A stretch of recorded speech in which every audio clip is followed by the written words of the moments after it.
Varicocele ఉన్న వాళ్ళందరిలోనూ infertility సమస్య ఉంటుందా? ఇది మోస్ట్ ఆఫ్ ద పేషెంట్స్ అడిగే క్వశ్చన్ అండి. లేదు, వారికోసిల్ సమస్య ఉన్న వారందరిలో కూడాను ఇన్ఫర్టిలిటీ అనేది ఉండదు. బట్ సర్టెన్ పర్సంటేజ్ అంటే అరౌండ్ 20-30% వరకు వారికోసిల్ ఉండేటప్పుడు ఇన్ఫర్టిలిటీ 7 పారామీటర్స్ అనేవి ఆల్టర్ అనేది అవుతూ ఉంటుంది అనమాట. సో అసలు వారికోసిల్ అంటే ఏంటి అని అంటే స్క్రోటంకి ఏదైతే బ్లడ్ సప్లై ఉంటుందో అది పూలింగ్ ఆఫ్ ద బ్లడ్ జరుగుతుంది అనమాట. స్క్రోటంలోనే బ్లడ్ సర్క్యులేషన్ సవ్యంగా జరగకుండా అక్కడ పూల్ అయిపోతుంది బ్లడ్. దాని వలన ఏమవుతుంది అంటే స్పర్మ్ ప్రొడక్షన్కి సాధారణంగా లో టెంపరేచర్స్ అనేవి ఉండాలి. ఇలా బ్లడ్ పూల్ అయిపోతుంది కాబట్టి లోకల్గా హీట్ జనరేషన్ ఎక్కువ ఉంటుంది. దాని వలన స్పర్మ్ తయారీ అన్నది డైరెక్ట్గానే ఎఫెక్ట్ అవుతుంది. సో సిమెన్ అనాలిసిస్లో మొటిలిటీ మార్ఫాలజీ ఎఫెక్ట్ అవుతుంది అని అంటే ఖచ్చితంగా వీళ్ళు either surgical management or better pregnancy managements, fertility managements అంటే IUI ఆర్ IVF అనేది అర్లీగా చేసుకుంటే పిల్లలు కలిగేదానికి ఛాన్స్ అనేది ఉంటుందన్నమాట.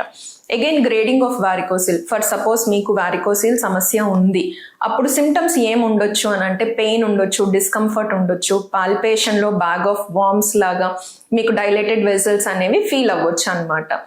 ఇప్పుడు ఇటువంటి పరిస్థితుల్లో ఏం చేయాలి అంటే ఒక ప్రెగ్నెన్సీ కోసం ట్రై చేస్తున్న వారు సాధారణంగా బేసిక్ సిమెన్ అనాలిసిస్ చేయించుకోవాలి.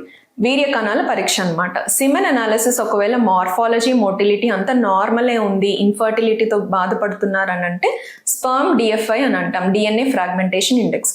ఈ పరీక్ష కూడా చూసుకోవాలి. అంటే స్పర్మ్ యొక్క DNA ఎంతవరకు ఎఫెక్ట్ అవుతుంది అన్నది ఈ పరీక్షలో మనకు తెలుస్తుంది అనమాట. సో ఇప్పుడు సిమెన్ అనాలిసిస్ అండ్ DFI రెండు నార్మల్ గా ఉన్నాయి అనుకోండి, అప్పుడు వీళ్ళు న్యాచురల్ గానే ట్రై చేసుకోవచ్చు విత్ స్మాల్ ప్రికాషన్స్ అనమాట. యాంటీ ఆక్సిడెంట్స్ తీసుకోవడము, ఫాలిక్యులర్ స్టడీతో పాటుగా మాక్సిమం ఫర్టిలిటీ పొటెన్షియల్ ఒక నెలలో ఎప్పుడు ఉంటుందో అప్పుడు ట్రై చేయడం అలా చేయొచ్చు.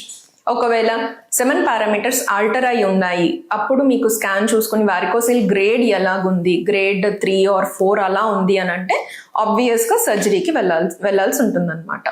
అది సర్జరీ కూడాను it is a micro surgery, దానికి పెద్ద వరి అవ్వాల్సిన అవసరం లేదు, రికవరీ కూడా బాగుంటుంది.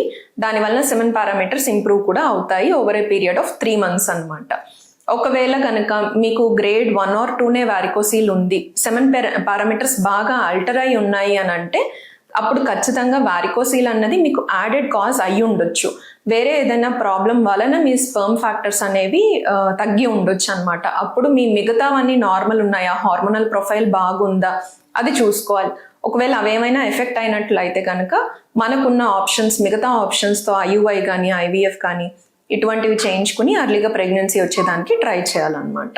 సో వారికోసిల్ వలన అందరూ ఇన్ఫర్టిలిటీలో ల్యాండ్ అవ్వరు, కొంతమంది పర్సంటేజ్ మాత్రమే ఇన్ఫర్టిలిటీలో ల్యాండ్ అవుతారు. అది మనం బేసిక్ సెమెన్ అనాలిసిస్ చూసుకుని DFI అవసరం ఉంటే చేసుకుని దాన్ని బట్టి ఎలా ప్రెగ్నెన్సీకి ప్లాన్ చేయాలన్నది చూసుకోవచ్చు. Thank you.